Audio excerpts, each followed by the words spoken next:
Hello, everyone, and welcome to another live episode of the Inside Voice podcast. I'm your host, Carrie Roberts. Inside Voice is part of Voice. You can learn more about Voice at voicesummit.ai.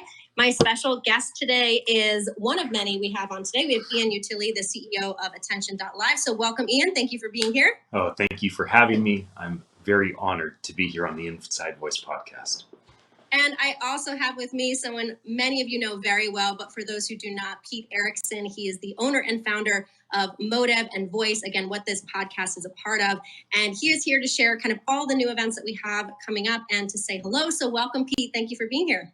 Thanks, Carrie. Thanks for having me. Ian, good to see you. You it's too. Always good to see community members. And just a shout out to everybody out there. Hope you're doing well, staying safe, and, finding your way through this unprecedented time. Mm-hmm. Yeah. Thank you. You know, last time Pete and I saw each other was in DC, went to Crystal City together. And we toured the Renaissance and the Crystal City Hyatt. We toured all 3 floors, and Pete was casting the vision for me about the Voice Summit in October. And I was getting excited. I'm telling the world about it, right? We're riding the one wheel through and capturing video and going to show people what we're going to do in these 2 hotels. That's right. And obviously a lot has changed, Pete, since we saw each other in October. Gosh, yeah, I right? think a little bit's changed, right? That's right. So Carrie, if you don't mind, I'll just kind of give a quick overview, kind of what's happening here at Modev and the Voice Summit conferences.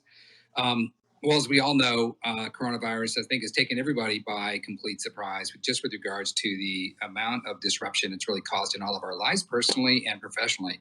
The events business is no different, right? We've watched most conferences this year get canceled, created into virtual conferences, or just canceled outright. And, they'll come back at it in 2021.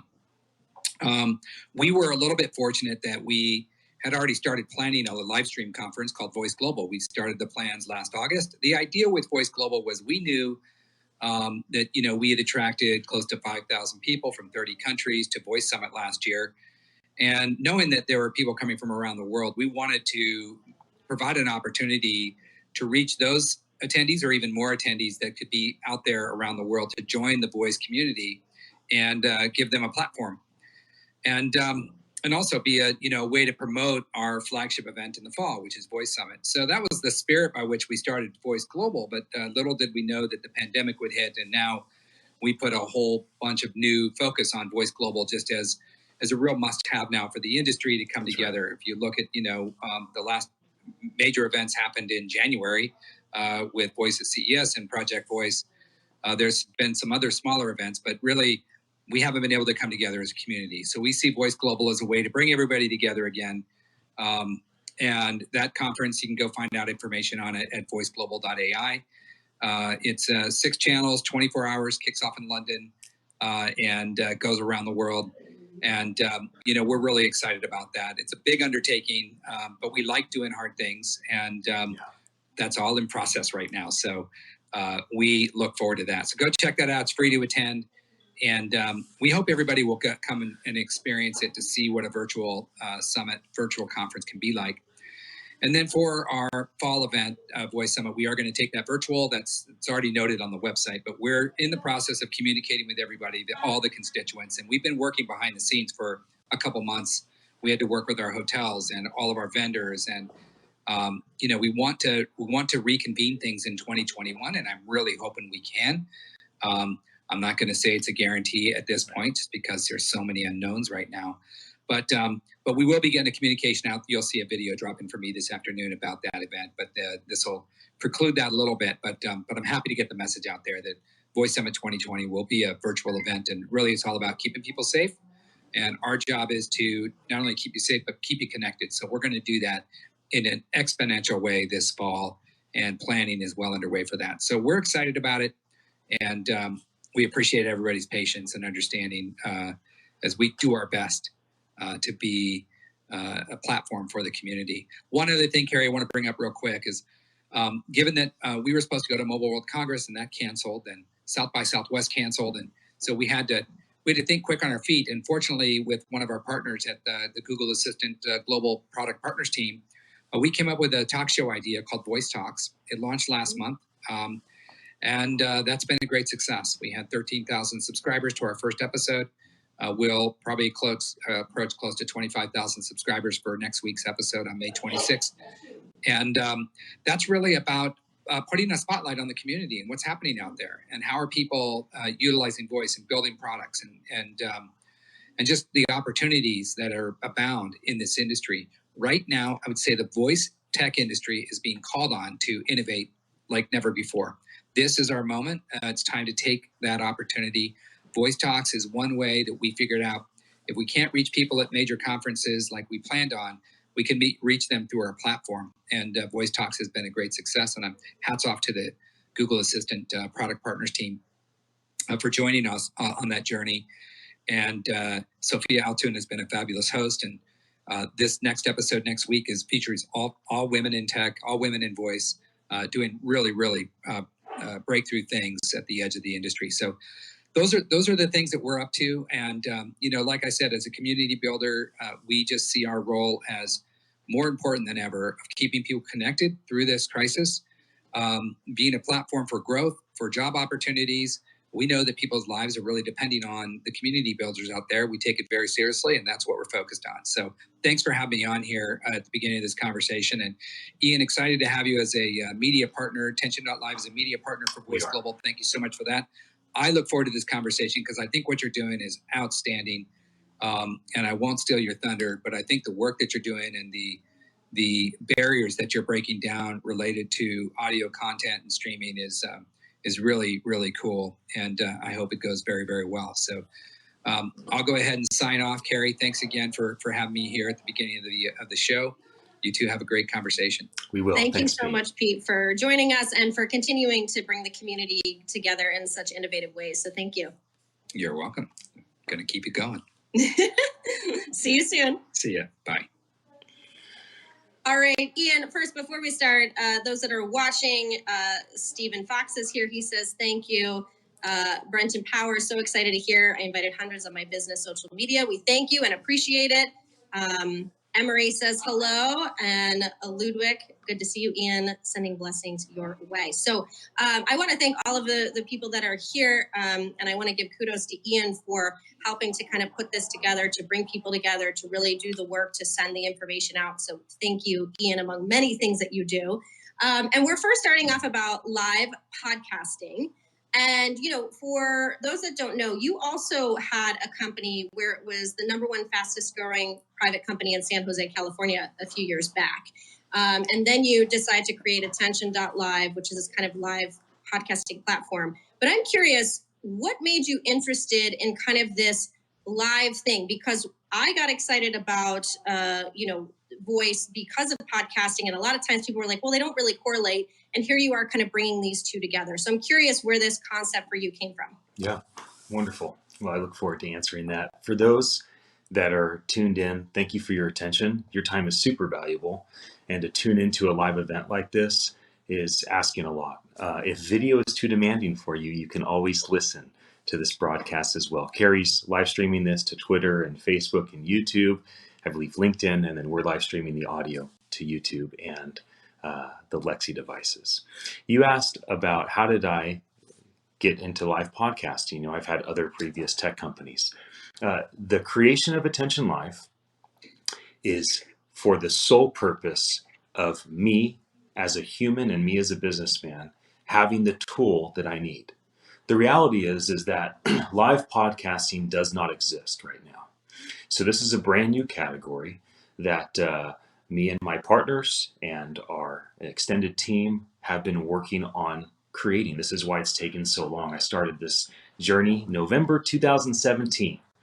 And so why? Well, pre-production and post-production are incredibly time-consuming and very difficult for the actual content creator, right? So if I'm talent, right? If I'm a content creator, if that's the role I have in media, but then I also have to do all the pre-production planning strategy and then the post-production editing and then distribution. It's just a lot on just a simple guy, right? It's a lot. And so I have to have big media teams with lots of equipment to do this. And it is expensive, time consuming with lots of hurdles that are faced, which are totally reasonable, but difficult for a bootstrapped entrepreneur that's trying to move quickly. And so I needed something that eliminated pre-production and post-production so that I could easily communicate. As I started to think about these things, I realized how video was going to be a problem moving forward. You see, video, it takes up a lot of space. This may sound crazy, but I've actually recorded over 10 terabytes of video this last year. In the last 12 months, I've recorded over 10 terabytes of video. I got the proof on Google Photos. And what do I do with that content? I basically just capture content. I don't have time for post-production. So it usually just kind of sits on a hard drive. So we started to think about what is it that a content creator needs that allows a content creator to produce content at scale without all the pre and post-production issues. And we realized, gosh, audio is easy. You don't have to worry about how you look. You don't have to use up all the bandwidth to send it up to the cloud. You don't have to store all the content. Like, it just eliminates a lot of headaches. And then how about the consumer, which is the most important person, right? The content creator is just yapping lips and just talking in the air if there's nobody that's going to consume that content. So every content creator, every organization should be completely focused on the person that's actually going to be listening or watching. And so that is why audio was a big thing for us. It's just easy for people to listen to content. It's not demanding a lot. They don't have to look at a screen. They don't have to use up the bandwidth. Everybody's at home, shelter in place. So internet is slower than before. And so we felt like, gosh, a simple solution for broadcasting content by audio. And then, of course, the big thing for us was, can it go everywhere, right? Can I just use my one cell phone? So here's Attention Live. This is the product, right? I've been live on Attention Live for 12 minutes. Okay, so pretty simple. I have a title and description. It automatically changes the date so that way it's already set for me. This says NFT. I may or may not talk about that today, but NFTs is like a house has a deed and a car has a pink slip. Attention Live creates a token to prove that you own your own content. So we think that's really important moving forward. I'm live streaming to Alexa. I might have just turned off YouTube with my finger. Whoops. And then we have all these other platforms, voice devices and social media devices. I don't know, I turned YouTube back on. Let's see if that worked. For all those out there on YouTube, if you were listening to me and I disappeared, fat fingers. So how does this actually work? Let me just give a quick demonstration of that. Alexa, open Attention Live. Welcome to Attention Live. Tell me the name of the channel you'd like to stream. Utile. Moving forward. I'm live streaming to Alexa. I might have just turned off YouTube with my finger. Whoops. Alexa, stop. That's nice. I got to live that embarrassment twice. Yay. So I'm actually not really embarrassed very often. I don't really care what any of you think, although I'm very grateful for your attention. This is my dad, Gary Utile. He's a legendary surfer and he's my hero. Our product works on every single type of hardware and software. This is a Windows Surface, this is an Apple iPad, and this is a Samsung Tab, I believe.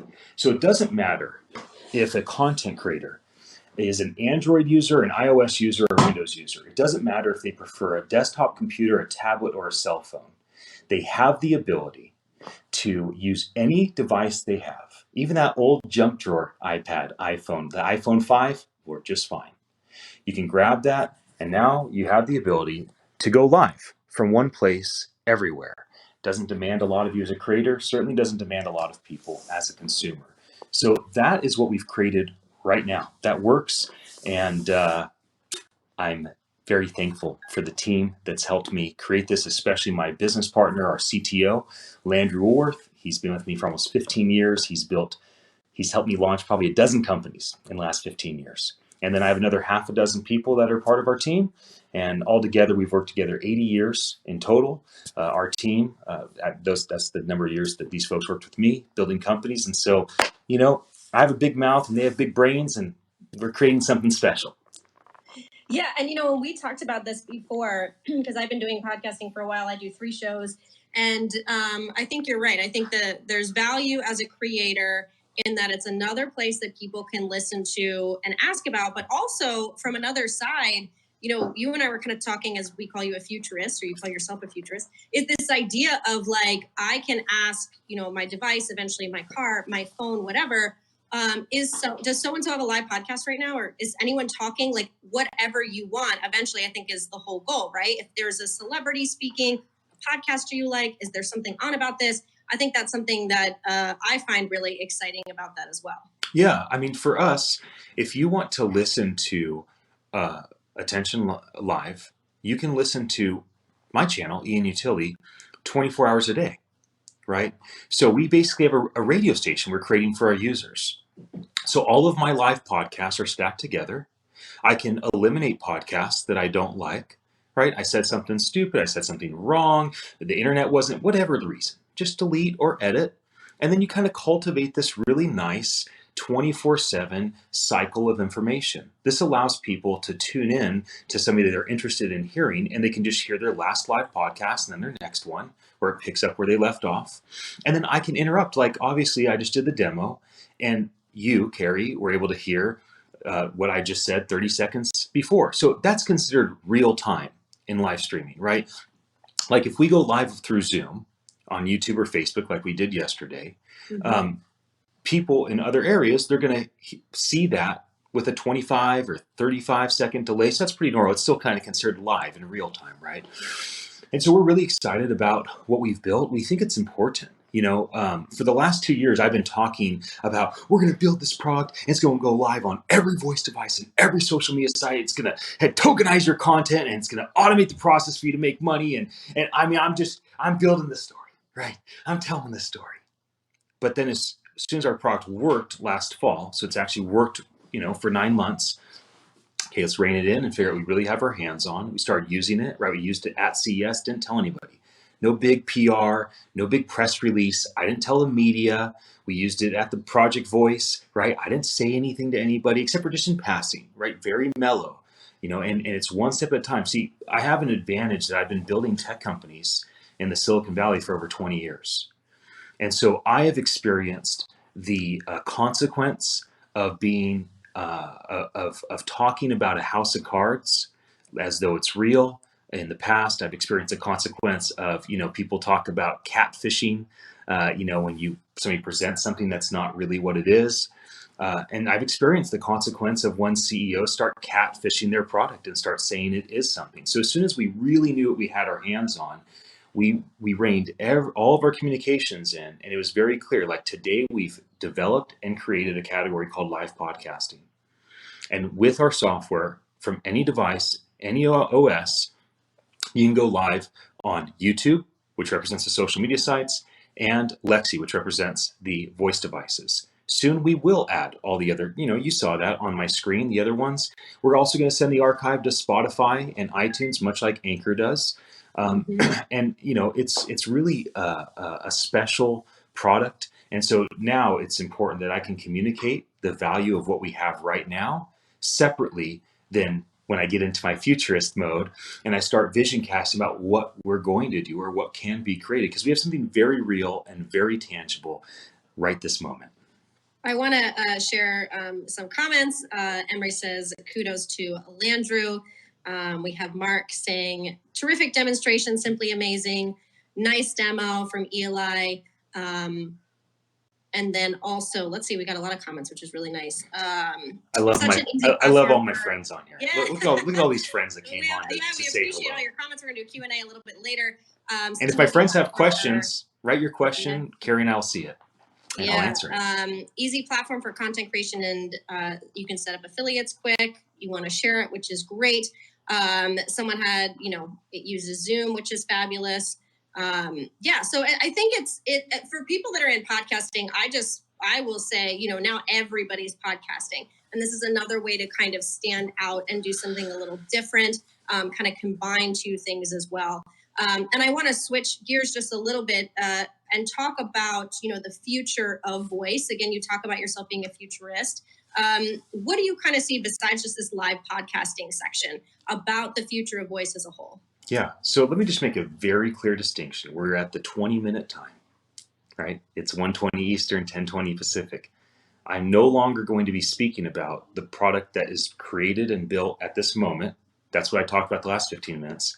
I'm now talking about the future. I want to be very clear with everybody that when I start sharing the future of voice, that people are not thinking that this is what Attention Live is built today. It's either what we intend, desire, and have ambition to build, or that we're looking at our peers in the tech industry and saying this is what they're going to be building. The future of voice is best summed up in the ability to understand and be understood like never before. Okay, so the very first way that we ever communicated as humans is by voice. We heard our mother and our father when we were in the womb. When we came out, we heard our mother's voice. We start hearing thoughts in our head eventually. Which is kind of like a voice, and then eventually we start speaking. And so it's always been easiest to be understood when you use your mouth to communicate. It's why parents tell their kids that start hitting each other, use your words, not your hands, right? We're supposed to use our words. We're supposed to communicate with this amazing, miraculous ability that we have. Understanding also is best by voice. The reality is watching videos are slow, and reading text, not only can it be slow unless you're a speed reader, but in addition to being slow, you also don't actually know the tone of voice. You don't know if they're mad, if they're happy. There's a lot of mixed things. So voice is the key. And here's my belief about the future of voice.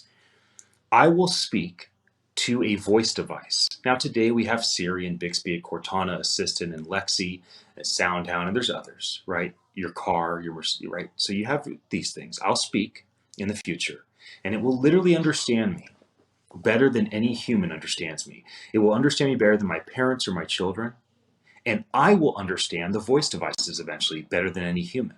It doesn't mean it's going to be like the movie Her, where you fall in love with your machine. It's not like that. And the reason why we know that is that, Carrie, you and I are not in love with our machines. We just aren't. We've talked about this before. It is this kind of creepy thought, especially when I saw that movie many years ago. Yeah, there's so much value in having your assistants know what you need when you ask for it. There's no context for that. Let me be really clear with everybody when I talk about the future.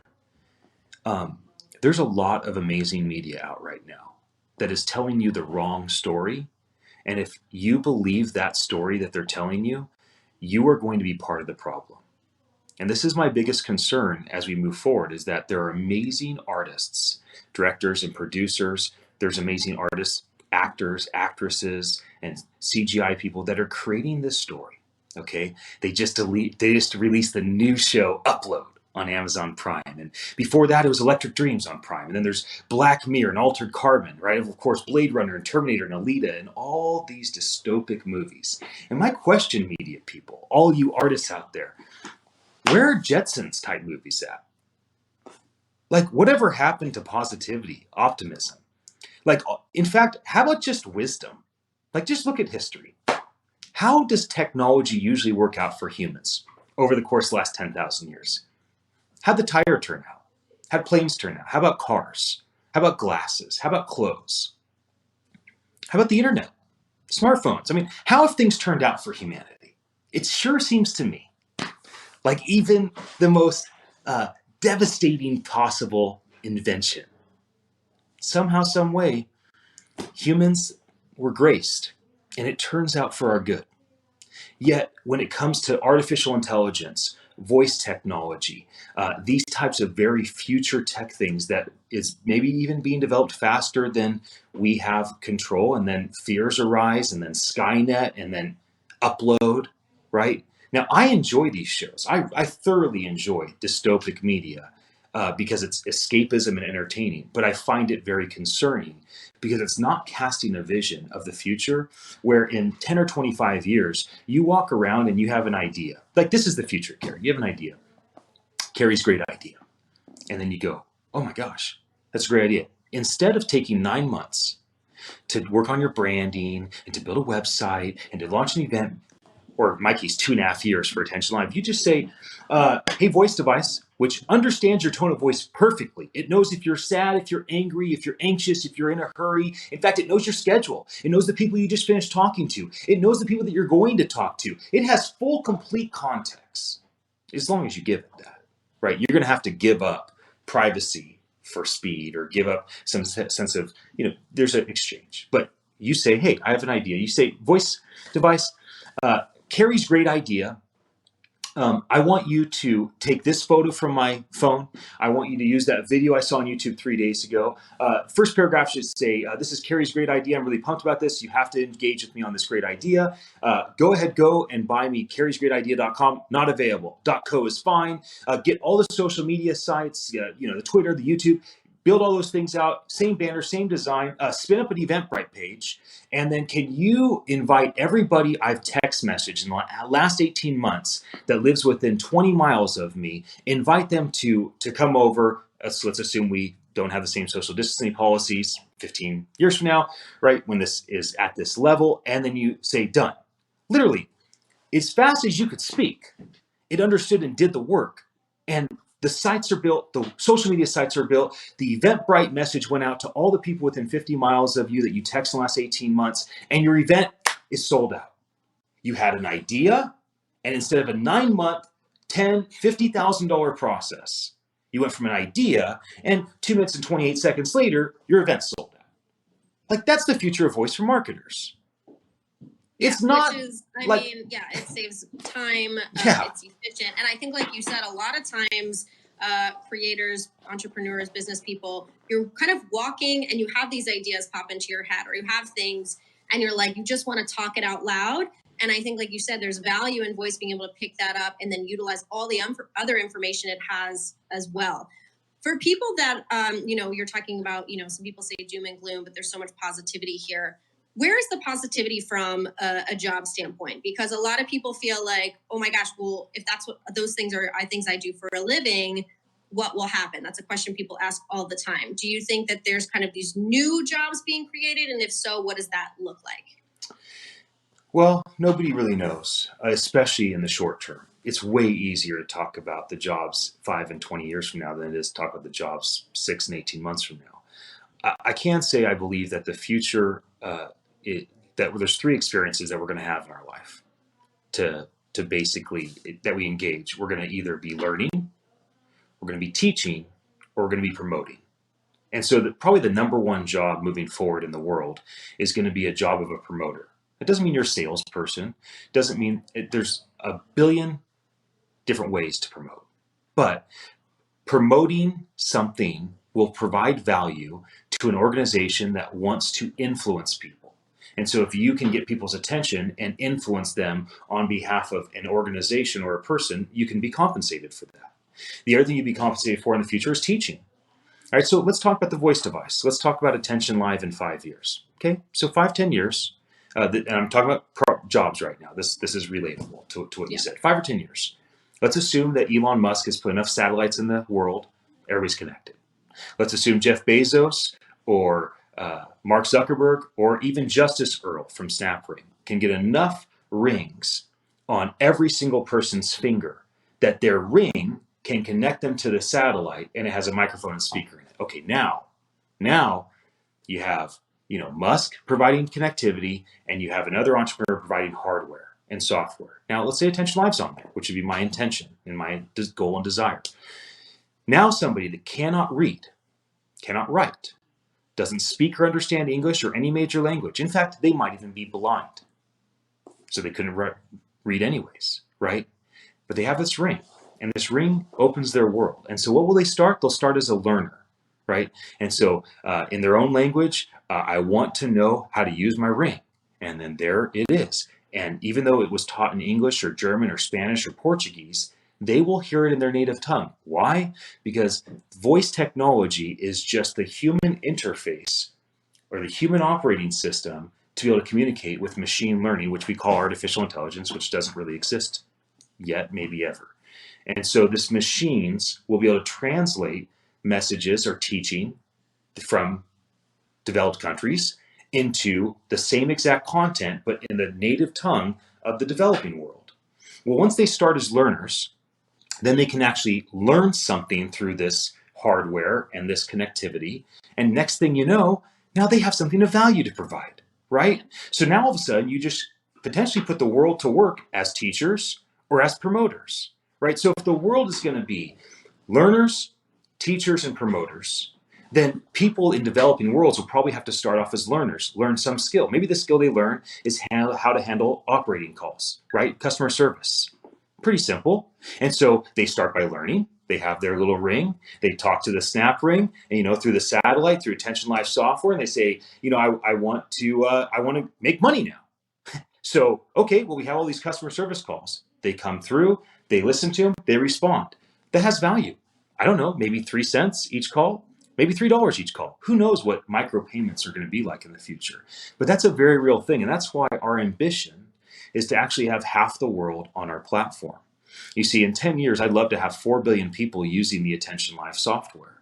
And the reason is that I think our vision is as good as anybody's for helping the developing world. And so when you talk about the future jobs, I think in the developing world, it's a lot more having to do with teaching and promoting. And that's the developed world. And in the developing world, it's going to have a lot more to do with learning and promoting, right? But the one thing that will be shared in common amongst the wealthy areas, right, where you and I get to live, we're so fortunate for that, and the most devastated areas, the one thing that's in common is that people can make money by promoting. It'll always be the case. There's people that will pay money to influence others, and if you can get people's attention and influence them, you will have a way to make a living. And then the difference is that developed worlds will probably be more around teaching, and the developing world will be more around learning, and that'll be a cycle. And of course, there'll be ebbs and flows. But yeah, and I like that you broke that down: learning, teaching, promoting. And it's so funny when we talk about voice. That's not anything different than when anything else comes new. People had to do that with social media, with other things that came about. They had to learn it, they had to teach it, and they had to promote it. And so I love that you're kind of saying like, hey, this is a similar pattern. It's just in a different context. That's right. That's right. Yeah, I think, as far as like immediately what's going to happen with jobs, I think people are going to have to figure out ways of creating a new normal. And I don't think that, now I love the monologues of like what we're doing right now. Like you and I are creating a video monologue and an audio monologue, right? Now there's some chat, so it's kind of dialogue-ish, and we're going to bring on Colin and Brian, so change a little bit. But the reality is it's not sustainable to be sitting and doing Zoom calls 10 or 50 hours a week. Mm-hmm. It's just not. So there has to be a different new normal, and this is not a sustainable model, not from a creator or consumer standpoint. So you have to think through like what does work for you, because obviously doing things online is going to be a key, and doing things digitally is going to be a key. But how do you do things to where it's a little bit different? Like try to find a way to create a new normal, and then try to think like what value do you have to bring, because all of us have greatness that we're capable of. All of us are brilliant. All of us. I mean, I joked around with a friend the other day. I'm like, the reason why it's so hard to be a human is because we have the mind of a god and the body of a beast. And that's this tension that we all are constantly in. We have these very primal existence of bodies, but we have this mind that's kind of unexplainable, and mystical, and we don't fully understand the spirit and the soul and all these different things. But there's clearly something going on with people. And so in that, everybody has to realize, like, you might have struggles and hardship like all people do, but you also have greatness, which is why I say, the mind of a god, right? Like that thought that you may think like God, right? Even though you may act like an animal. and because of that, now things are changing. So what used to be the patterns are no longer the patterns. And this is a great opportunity. It lets you have a fresh start. There's no better way to stop doing things you shouldn't have been doing in the first place than a massive life change. That is true. And I think, we're about to bring on 2 other people in a moment. When we're talking about voice, it's about voice first, as Brian coined, and we'll come on in a moment, not about voice only. And I think a lot of people think like, oh, I have to only do voice. But like you said, we don't want to be doing Zoom calls all day. We don't want to be doing video calls all day. Our eyes get really strained. But I also don't want to listen to audio all day, right? So it's having those opportunities to have a mix of both, of what you need when, and also so it's a variety of things. It's not just one thing all the time. So I like that you're kind of talking about that. And we're going to switch gears for a moment. We have two other guests that we're bringing on. If you have questions, please put them in the comment box and we'll answer as many as we can.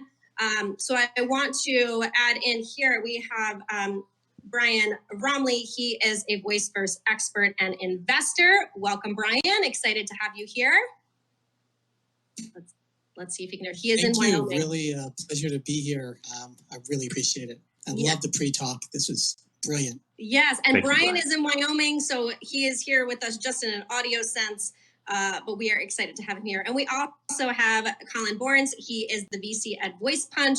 Welcome, Colin. Thank you for being here as well. Yeah, thanks, Carrie and Ian, for having me on. Absolutely. Yeah, so I want to start off with my question. Again, if you guys have questions, ladies and gentlemen, however you identify, you can put it in the comments. One of the questions I get asked all the time is, I am a startup, let's say in voice, since that's our specialty. What are investors looking for? What should I be doing? What do I need? I'm just not sure. So all three of you have actually invested before. I'd love for you to talk about what is it that you're looking for when it comes to some sort of investment. Colin, I can start with you.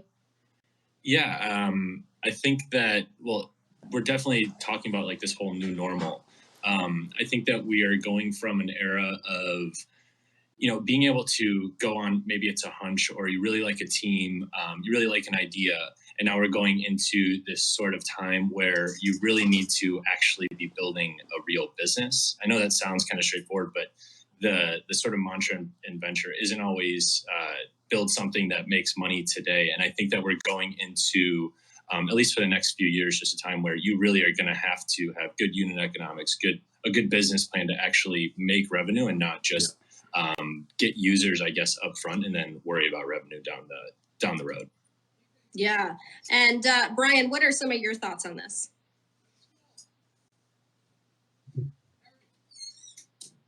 Can you hear us? We can hear you, Brian. Go ahead. All right, Ian, Brian. No, go ahead, Brian. That's all right. Go ahead, Brian. We'd love to hear your thoughts on this. Brian, people will wait 30 seconds to hear you. Literally video school, so we're living it in real time. So what was the question? I had to run out of here. What type of companies? Yes, go ahead, Kara, sorry. Yeah, so we were just kind of talking, I was starting off with this question that I get asked all the time. When you have people that are a startup, their number one question is, how do I get the attention of an investor? What are things that investors are looking for? It's really always a moving target when it comes to new technology, right? So the proof case was the hardest part of this. And the proof case was, does somebody want to talk to a device that's listening to them and interacting with them on a anthropomorphic type of level?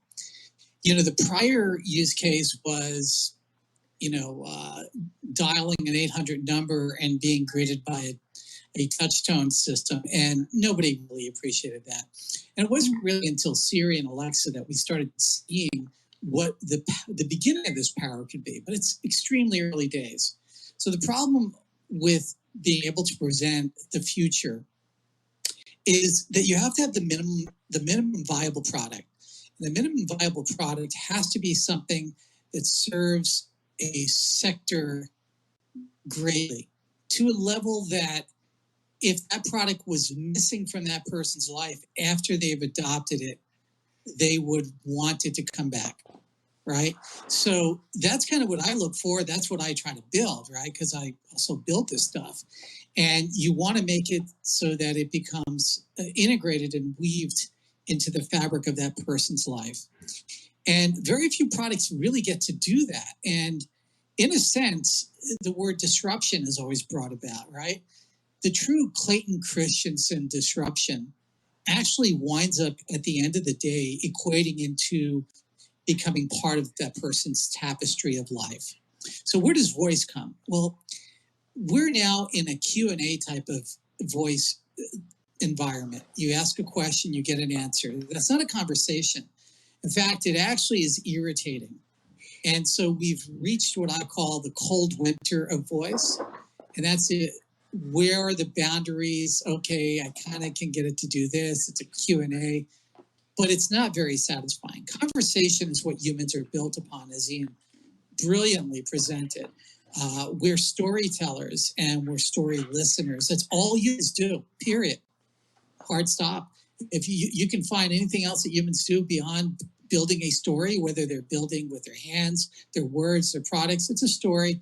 And you either understand that story now or you understand it later, or maybe you never understand it, but that's basically it. So when I'm looking at somebody inventing in their garage or pounding away in their bedroom on a keyboard and coming up with some ideas, I'm looking at what are they trying to achieve for themselves first.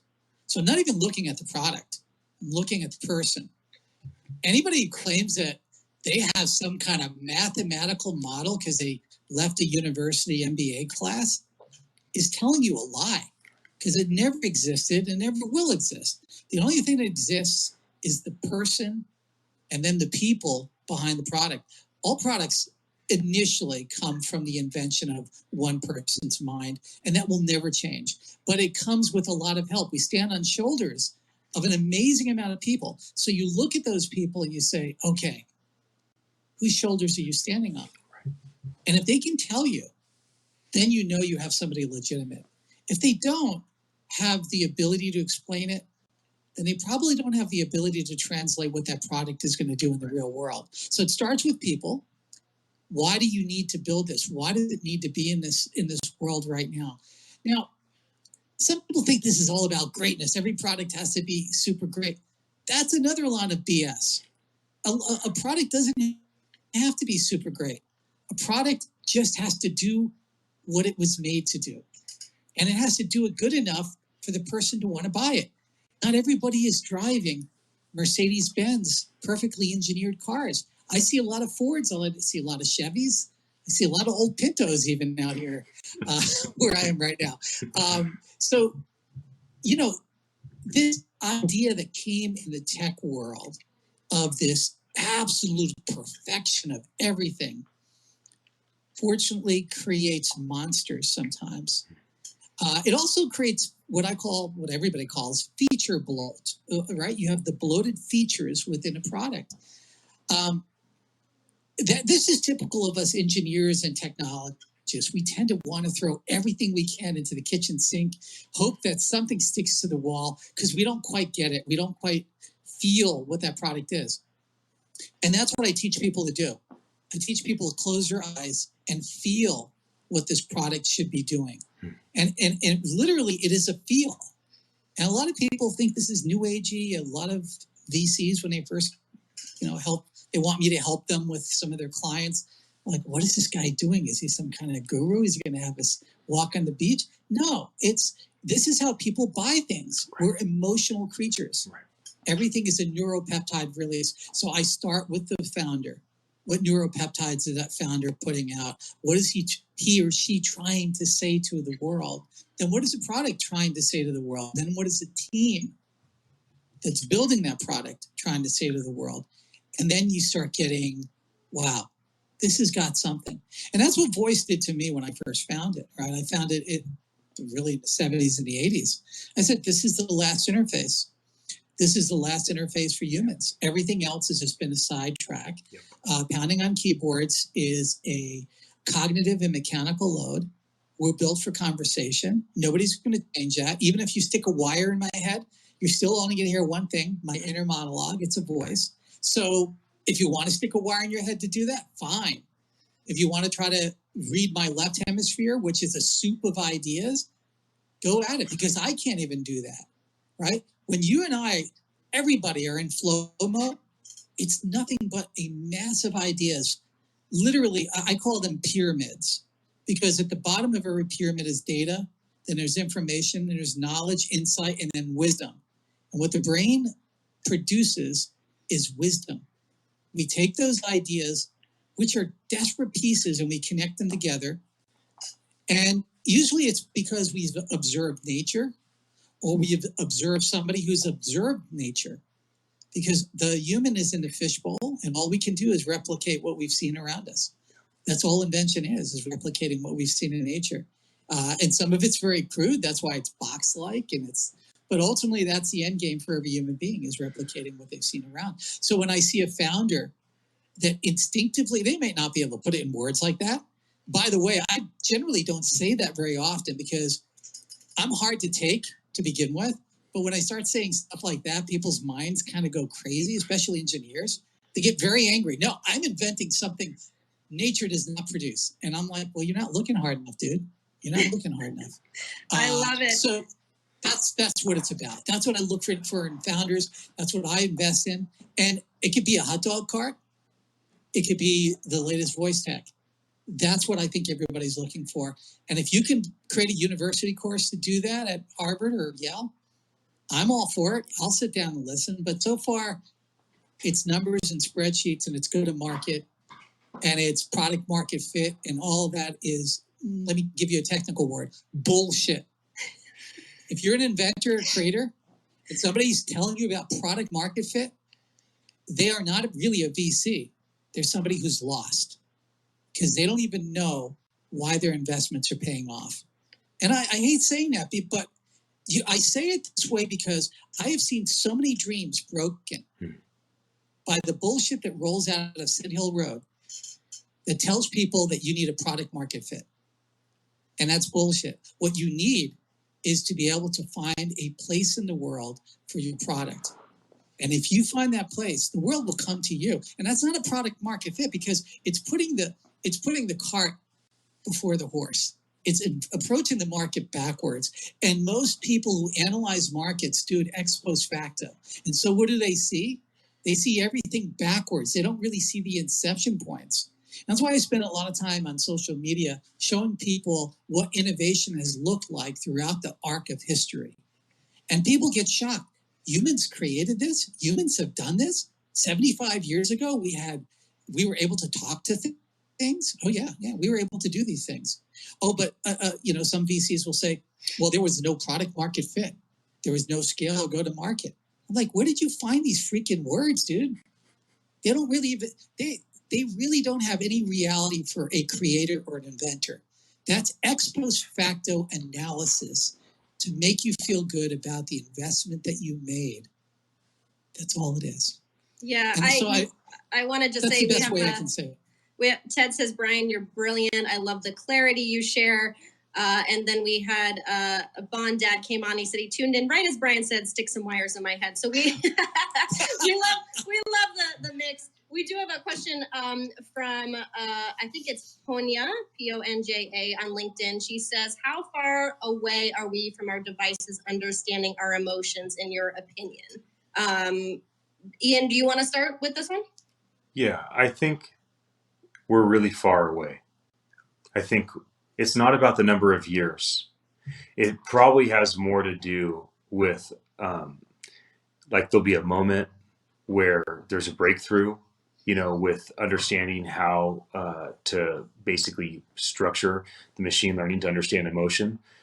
It's probably more likely a moment than a slow build, but I think we're pretty far away from it. I think Google is far away, Amazon's far away, everybody in the game is pretty far away from actually having it know your emotions. There's probably some shortcuts, like if you were to let your voice device have access to all your emails, all your videos, all your text messages, and there's a way for it to comb through and understand how you communicate. That'd be a shortcut, but we're pretty far away. I also want to mention one quick thing. Obviously, Colin being an investor and Brian being an advisor to investors, two different worlds. And me, I'm a different world when it comes to investing, right? Like I'll be looking for the most brilliant entrepreneurs in the world. And if we're successful with Attention.live, we'll be inviting these entrepreneurs and their companies to be a part of what we're doing, right? So Colin's looking to deploy capital into voice companies. Brian's looking to advise, counsel, maybe deploy capital, probably more counsel other investors. And I'm looking to, mergers and acquisitions. Yeah, of course, Brian, of course, is investing, but it's a little bit different in terms of like, I agree. You're that's not the thing, right? Like I am the CEO of Attention.live and I'm building a product, but I'm also going to be looking at mergers and acquisitions and rolling up the voice industry and some of the different distributed ledger stuff, right? Because there's an opportunity for us. So we all have a different perspective on that. But anyway, back to the gal's question. I'm not sure, Colin, if you had any input on how far away do you think voice devices are from understanding emotion? I don't know if it's. I'm in a similar camp as you, and I don't know if it really. I don't think it's a good use of time necessarily to focus around that. I think that there's so much, and going back to Brian's point with forget like the cold winter and everything, but it's better, I think, to focus attention on what this tech can do today, and then try and think of like, okay, how can I use this to build some sort of new product? And to go along also with what Brian said, and I think it's really important that like his talk around product market fit and everything. And I think ultimately what he's getting at, and Brian, you can correct me if you're wrong, but it's good to be solving, I guess, real problems, because if you're solving those things where you're creating a product that's a must-have versus just like a nice-to-have, especially in this environment, the product is going to be pulled by your customers, meaning the customers, if you're solving a real problem for them, they're going to tell you very straightforward what they want the product and ultimately pull you to that future. At least that's my opinion. So to just say that there's this large market somewhere and just go try and get it, I think that's a fool's errand. Ultimately, you need to be solving real problems, and the market will tell you where to go. Right. Colin, absolutely. And that's really my point is, I'd like to talk more to people who build and invent, mostly because they're the ones that are usually left out in the cold. And, that's my world. I mean, 90% of what I do is either speak to those people or build stuff myself. And I got to get into I call it emotional intent extraction because I'm a nerd. And I'll dive into that in a second because there is some technology we have already. But when you are creating something, you have to follow the path it's leading on as an inventor. And Ian, I know this in you.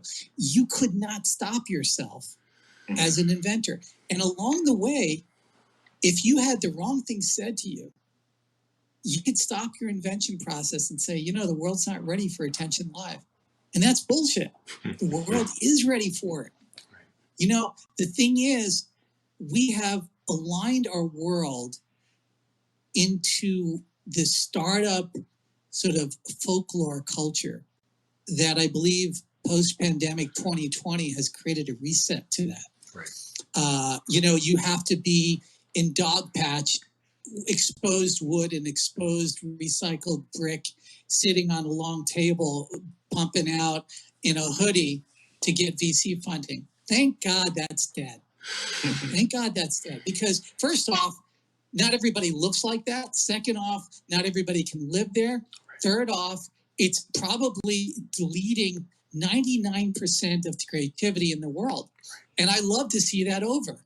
I have nothing against the Bay Area, nothing against exposed brick and recycled wood and all that. But it became such a joke to me for the last 10 years to see this atypical dog patch startup just so that they can raise capital. And I'm hoping that we've matured as a species to move past that and find people around the world. Some of the most creative people I've found right now are in Africa. Incredible development in voice. There's things that they're doing that is not even on a radar screen. And I've been spending hours speaking with these groups, 16, 18 years old, taking Raspberry Pis and voice chips and new wake words and just creating new technology. Guess what? In an old world setting, and that is just a couple of years ago, those people would have had to fly into Southern California and maybe Northern California, maybe Texas. But probably if they really wanted to get funding, Northern California, spend, I don't know, $6,000, $7,000 a month to try to figure out how to live in the area and pray that somebody throws them some scraps. And those days are over. Now, emotional intent extraction. I'm a student of Paul Ekman is probably the most brilliant psychologist, and some people consider him a lie detector technology. It really isn't. It's about the 43 muscles on your face, which expose micro movements of human emotion. And once you understand the technology behind this, it is a superpower. and it's already machine learned.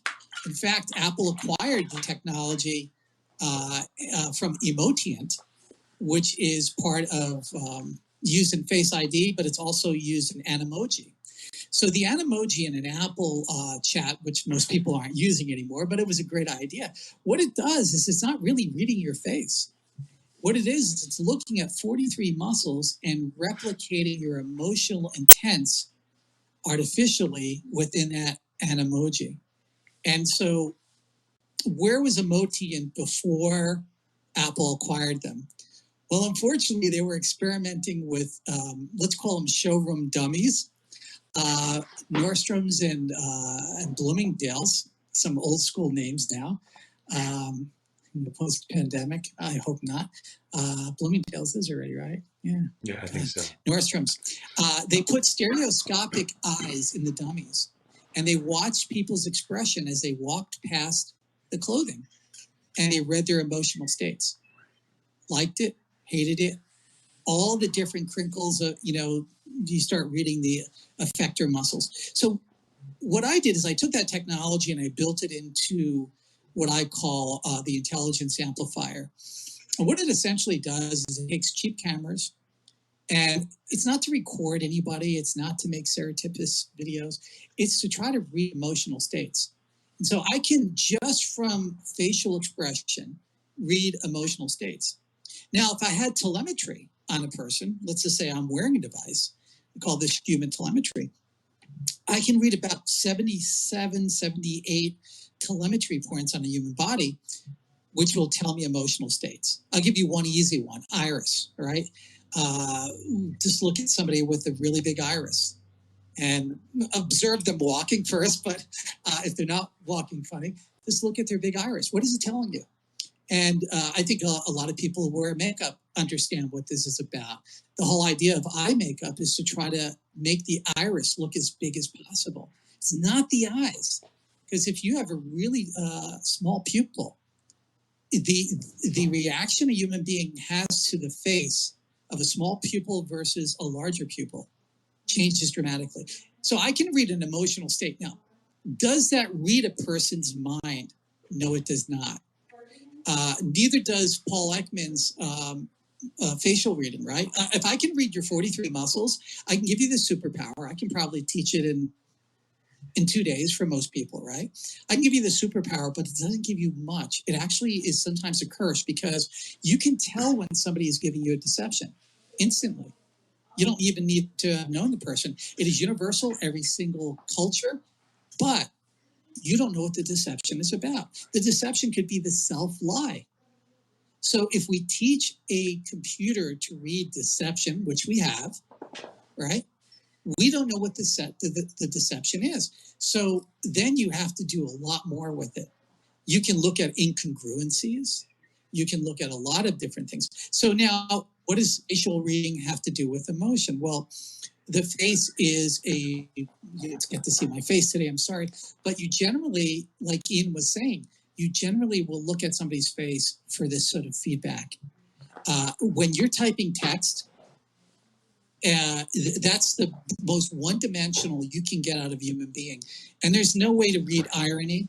That's why there's a lot of fights on the internet. Yeah. You cannot create irony. Right. Emojis actually confuse the signal. It creates more noise than signal, right?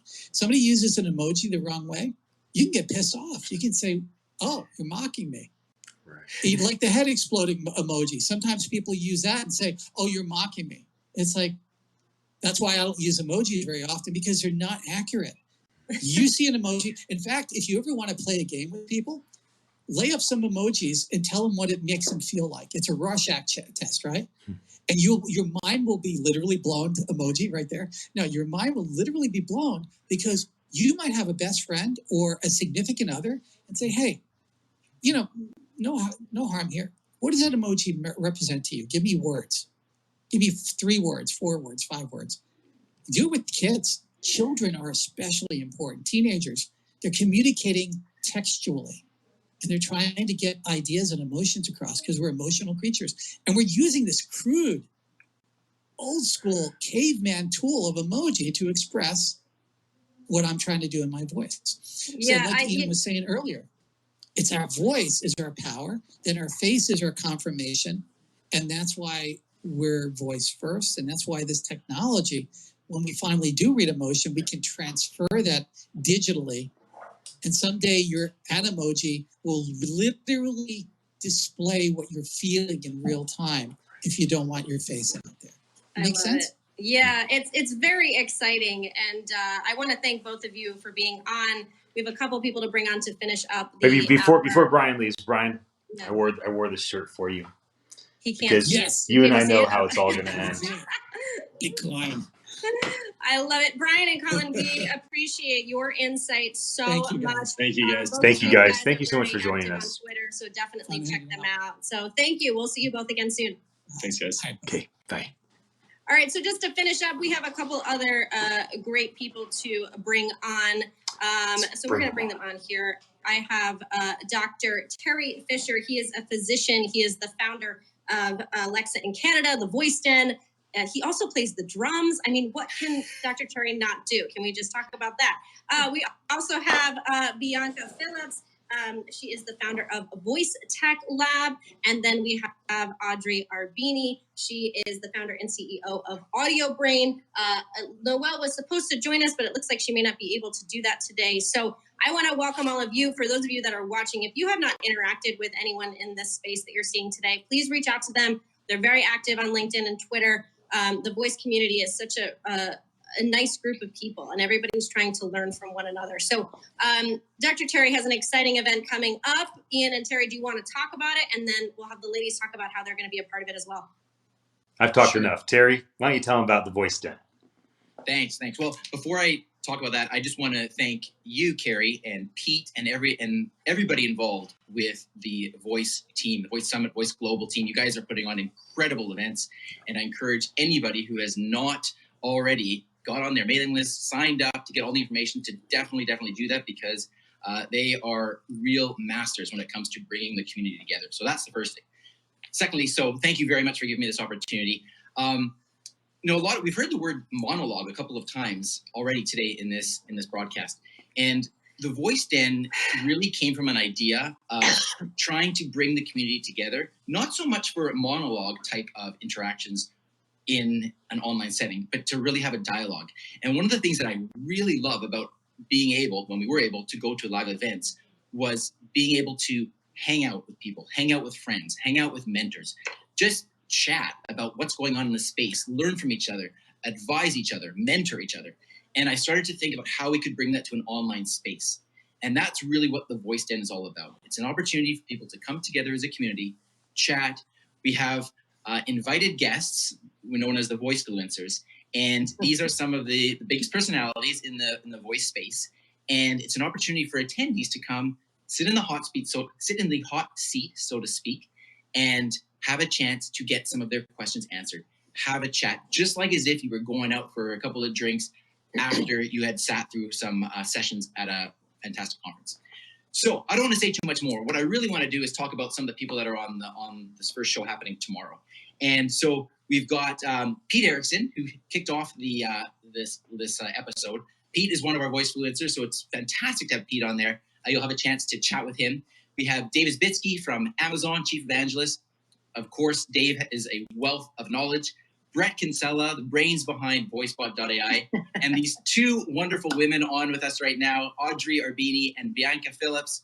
Audrey is the audio brain, literally, and Bianca is the Jedi Knight of Law. She is a lawyer specializing in voice. So I just wanted to give an opportunity for each of you to say a few words, talk about why you're part of this, and some of the things that maybe people can ask you about and learn from you. So Audrey, do you want to go ahead first? Sure.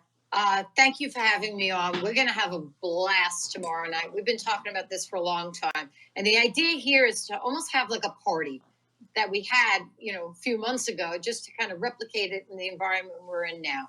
I'm coming on because I've been doing sonic branding for 25 years. So I've been doing sound first as well as voice first for quite a long time. And I know that a lot of people think this is all brand new, as far as before it was just a sound logo and a jingle and what have you, and maybe a spokesperson. And now we have all of this other stuff we need to do. but it's really been around for a very, very long time. So I want to come on and use that experience to show through illustration, whether it be the Xbox or things we've done on Olympics or anything else, as to what real sonic branding is and why voice right now is so critical as part of that equation, and kind of get the record straight, because there's a lot of misconceptions out there, and it's going to be a lot of fun. So you can ask me anything, because I'm ready. I really am ready for this one. Amazing. And Bianca, I'd love to hear from you as well, and share with the audience. Sure. Thank you so much for having me here, Kerry, Ian, Kerry, Audrey. Really looking forward to the Voice Den. It's going to be a great event, and I'm really going to be talking about the way that the law is going to potentially manage the disruption of voice technologies.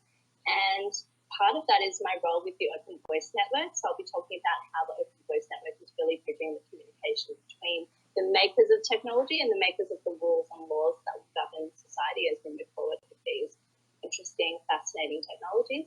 And yeah, you can ask me any questions that you have. My focus these days is more so on the policy and regulatory side. So, you know, it's up to you what you'd like to ask me, and we can have a really fun time, a really great chat about the future of voice and law and society. Amazing. Yeah, so Terry, where can people learn more about that or sign up? When is it? So thanks, Kerry. It's tomorrow night, Wednesday evening, which is at 5 p.m. Pacific, 8 p.m. Eastern, and you can get all the information. You can learn more about the voice fluencers. We've got little, almost like trading cards on the site. You can see them all at thevoiceden.com. It's going to be a reality show party type vibe. Yeah, I love it. And Ian, where can people learn more about you and Attention Live? We've had people been asking, how do I get to be a part of this platform? Where can they talk to you more about it? So I'm everywhere on social at Ian Utile, at Attention Live is the company. I'm not that easy to get a hold of. I don't respond a lot of times. So if you're out there and you've reached out and haven't responded, it's on me, not you. Okay. Easiest way to get a hold of me is actually to text my cell phone, 831-566-9692. Doesn't mean I'll respond. You have to text me in a compelling way that would get me to respond and communicate with you. But that is definitely the easiest way. Perfect. And again, if you want to find out anything about the events that Voice is doing, voicesummit.ai for all the events coming up. I thank you, Ian, for being here, and for all of you that came on today. This was a ton of fun. Again, if you're watching, you haven't connected with these people, please do. They all are really passionate and knowledgeable about various topics within Voice, and just really good people. So thank you, everyone, for being here. It was wonderful. Thank you so much. See you tomorrow. Okay, we'll see you tomorrow. Audrey. Oh.